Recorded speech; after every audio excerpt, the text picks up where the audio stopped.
Hi guys! Heto na naman ang inyong lingkod, ang babaeng late mag-upload. Kasi late talaga to guys. Alam ko first Sunday of 2024 to. Kaya naman ngayon ko lang naisipan i-edit. Kasi naglolo ko na yung cellphone ko guys. Kailangan ko na magsipag mag-voice over dahil baka iwan ako ng cellphone ko guys. So for today's video, magsisimba po tayo. Inaya ko si daddy at buti naman ay papayag ko siya. Kasi sabi ko sa kanya, hindi naman kami pala simba. Pero sana kahit man lang unang linggo ng taon ay makapagsimba man lang kami. Babay ka na, babay. Babay dyan, babay.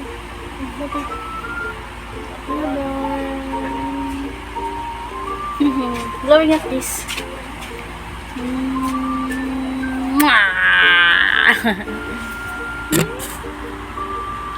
Alam nyo guys, kahit ganito kami ni daddy, naniniwala po kami na may Diyos. Sobrang lakas po namin sa kanya, hindi niya kami pinapabayaan. Siya lang ang nakakaalam ng mga pinagdaanan namin ni daddy. Lord, maraming salamat po sa lahat ng blessing at sana po patuloy niyo po kami gabayan sa pang-araw-araw at pati na rin po ang mga mahal namin sa buhay. Tulungan niyo pong umangat ang lahat ng lumalaban ng patas. Ingatan niyo po ang lahat ng mabubuting tao sa mundo. Huwag niyo po silang pababayaan hanggat hindi sila nagtatagumpay. Patawaran niyo rin po sana ako sa lahat ng mga kasalanan ko. Maraming salamat po at meron akong ganito sa harap ko. Iingatan ko po sila hanggat nabubuhay ako.